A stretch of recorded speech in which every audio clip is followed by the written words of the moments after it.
شرم ہم کو مگر نہیں آتی، ہم ناچ گانوں میں جھوم رہے ہیں اور ملت کی کچھ کمسن کلیاں پیٹ کی آگ بجھانے کے لیے غیروں کے پاس جا کر معمولی رقم میں اپنی عفت کا سودا کر رہی ہیں۔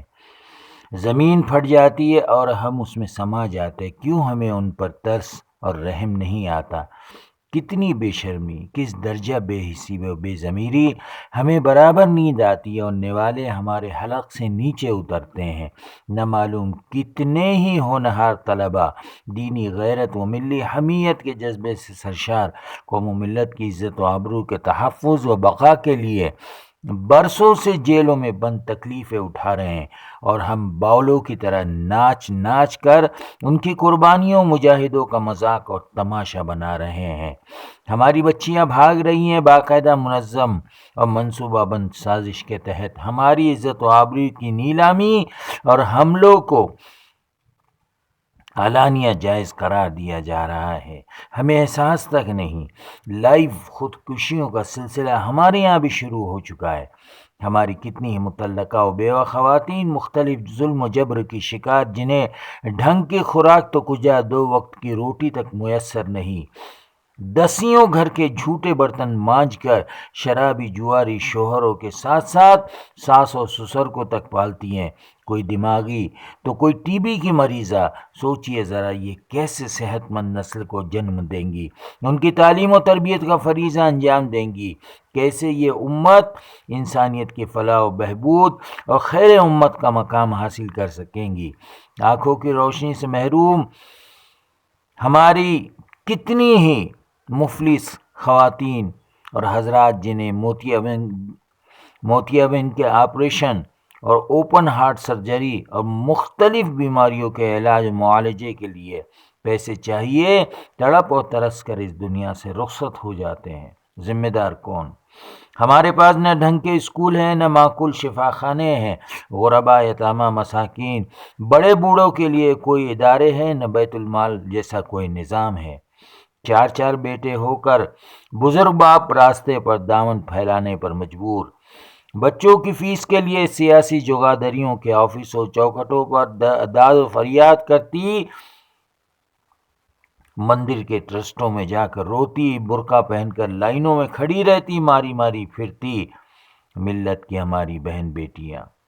ہمارے امام و مؤذن حضرات کی تنخواہیں میونسپل کارپوریشن کے جارو کشوں سے کم، ہمیں کوئی فرق نہیں پڑتا۔ وہ پکوڑے تلے، رکشہ چلائے، 2 نمبر والوں کے یہاں جا کر سورہ بقرہ پڑھے، متولیان اور سیٹھ صاحبان کے سامنے ہاتھ باندھ کر کھڑے رہیں۔ ملت کی مایوس، دل شکستہ، دین سے بیگانہ خواتین کے پاس اس کے سوا چارہ کار نہیں کہ وہ تعویذ گنڈے کرنے والے مولاناؤں، چھو چھا کرنے والے باباؤں کے پاس جائیں، مختلف مزاروں، آشرموں، درگاہوں کے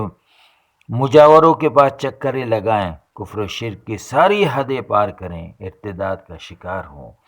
ہمیں اس لیے فرق نہیں پڑتا کہ مختلف جماعت اور مکتب فکر کی تعلیم یافتہ دینی فہم و شعور رکھنے والی خواتین تک، خواہ وہ تبلیغی جماعت سے ہو، اہل سنت والجماعت سے متعلق ہو، اہل حدیث جماعت کے عقائد و نظریات رکھتی ہوں، انہیں اپنے اپنے رنگ میں رنگنے کے لیے ایڑی چوٹی کا زور لگاتی ہیں، بجائے اس کے کہ وہ ان کے اندر خوف خدا، فکر آخرت، رسول پاک صلی اللہ علیہ وسلم سے سچی محبت، خدمت خلق، شوہر کی اطاعت و فرما برداری، تربیت اولاد کی جوت جگاتی، دین و دنیا کی اصل کامیابی سے متعلق رہبری کرتی، کے بجائے مسلک اور جماعت کی تشہیر ان کا خاص مقصد رہتا۔ ہمیں اپنے نوجوانوں پر تنقید و تنقیص کے ماں سوا اور کچھ نہیں آتا کہ وہ لچھے ہیں، لفنگے ہیں، کٹے باز ہیں، سگریٹ نوشی، گٹکا خور، نشہ باز، شب باشی کے خوگر، جو دین کی نیک نامی کے بجائے اس کی رسوائی کا سبب بن رہے ہیں، رسول مکرم صلی اللہ علیہ وسلم کی سنت و شعار کا مذاق بنانے والے، دھینگا مستی کرنے والے۔ آیا وہ صلاح الدین ایوبی، نور الدین زنگی، محمد بن قاسم، بہادر شاہ ظفر، عبدالحمید و عبدالکلام کے فکر و عمل کے وارث ہو سکتے ہیں؟ جواب بالکل سادہ ہے، نہیں۔ اس لیے کہ قوم کے کریم سمجھدار تعلیم یافتہ متمول طبقے کو اپنے گریبان میں جھانکنے، اپنی خرمستیاں کرنے اور قربانی دینے کے لیے فرصت ہی نہیں ہے۔ اللہ ہم سب کی حفاظت فرمائے۔